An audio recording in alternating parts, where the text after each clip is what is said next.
Lots of popular brands like Nike, Nestlé, and Amazon are favorites for many, but there are some big questions about how they do things inside. While these companies make a lot of money, there are reports that raise concerns about how they treat workers and the environment. Issues like working conditions in factories and how they manage resources have led to important talks about what's right and wrong. Have you ever thought about what happens behind the scenes of your favorite products? From how trendy sneakers are made to where bottled water comes from, the stories behind these brands might change how you feel about buying them. But before we jump in, don't forget to like this video, hit subscribe, and ring that notification bell. Welcome to FinaVault, your vault of finance insights. Nike. Think about the swoosh. Your cool sneakers might look great, but it's worth thinking about how they were made. Some might have been made in factories that use very young workers. Nike's famous swoosh is a symbol of sport success, but the way their products are made has faced a lot of questions. For many years, people have criticized Nike for using factories in countries like Vietnam, Indonesia, and China. These factories are said to use workers who are easily taken advantage of. Some reports say they get paid very little and work in small, unsafe places for long hours. It's also been reported that some of these workers are children, even as young as 10 years old. This makes you wonder about how these products are made and how it affects the lives of the people who make them. Nike has said they want to make things better for workers and have talked about being fair and caring about the environment. But some people still worry that they haven't done enough to stop worker mistreatment. Some say that as long as people want cheap, fashionable sneakers, the company might not change how they do things. Before you buy your next pair of sneakers, it's good to think about the people who might have made them. Nestlé, water for profit? Do you ever think bottled water costs too much? Some of it might not just be overpriced, it might be taken unfairly. Let's talk about Nestlé, the company that makes many things, like chocolate, coffee, and baby formula. It's a very big company, making billions of dollars every year. But here's the issue. Nestlé has been accused of taking water from public sources and then selling it back to us.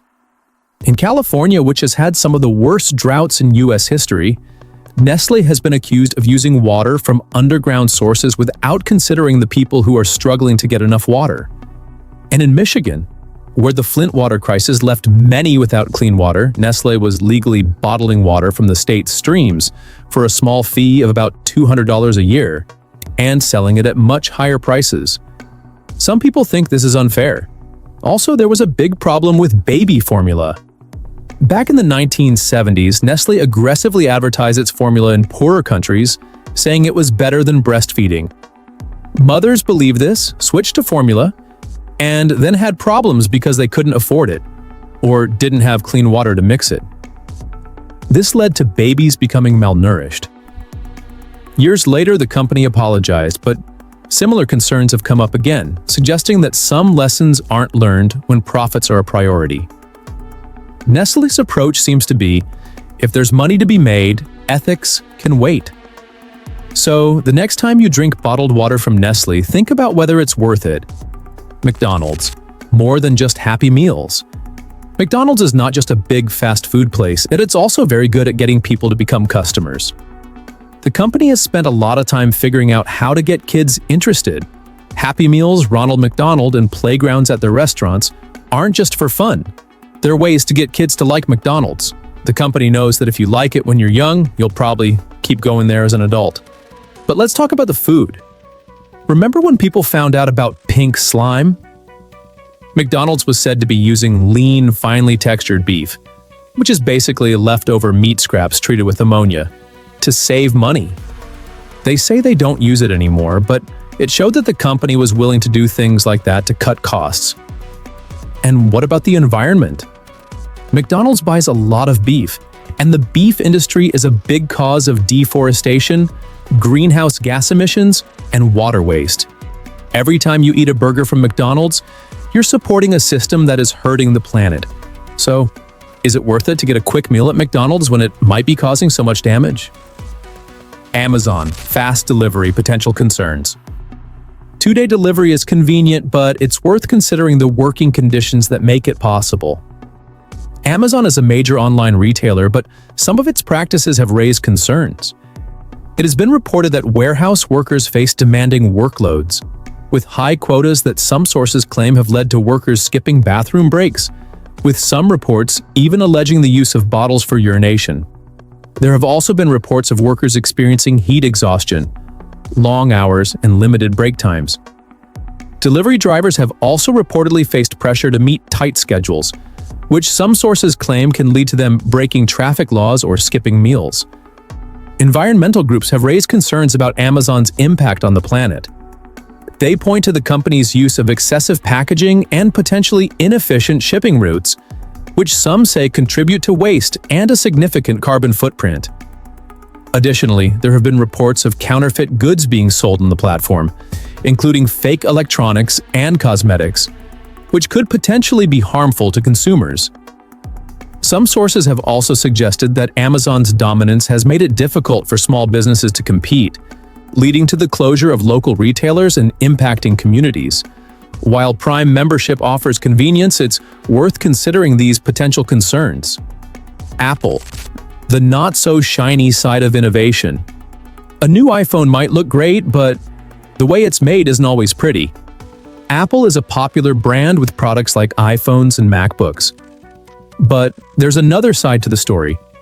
Many of these devices are made in factories run by Foxconn, a company that has faced criticism for its working conditions. Workers at Foxconn have reportedly faced very tough conditions, including 12-hour shifts 7 days a week, for wages that some sources claim barely cover basic needs. Some reports have alleged that workers have had limited bathroom breaks and have been required to stand in one spot for long periods, with some reports even alleging that workers have been forced to urinate in bottles. There have been reports of worker suicides at Foxconn factories in China. In response, Apple has been reported to have had suicide nets installed to catch falling workers. There have also been concerns about how Apple designs its products. Some sources suggest that Apple designs products with planned obsolescence in mind. This can lead to older iPhones slowing down after software updates, which may encourage people to buy new devices. This cycle can create a lot of electronic waste. Tons of discarded devices end up in landfills in developing countries where they can leak toxic chemicals into the soil and water. So, while many people enjoy Apple products, it's worth thinking about the impact on workers and the planet. Common corporate problems. These issues aren't just happening with one company, they're part of a bigger problem. From Nestle's reported water grabs to Amazon's reported labor abuses, there's a common theme. Companies sometimes prioritize profits over people. These big brands are successful, but sometimes that success comes at the cost of human rights, the environment, and ethical transparency. The environmental impact is significant, whether it's McDonald's deforestation, Apple's e-waste, or Amazon's packaging waste. These companies can contribute to a cycle of destruction. And while they often pledge sustainability and ethical practices, the reality sometimes falls short of their promises. The human cost is also severe. There have been reports of sweatshops, child labor, suicide nets, and exploitative warehouse conditions. Some sources suggest that corporations depend on cheap labor in developing nations, where regulations are lax and workers have few options. Even when these companies face criticism, their responses often follow a similar pattern. They issue an apology, promise change, and distract consumers with shiny new products or campaigns. This approach may be designed to protect their profits rather than make real change. So, what do we do with this information? That's a question for each person to consider, one purchase at a time.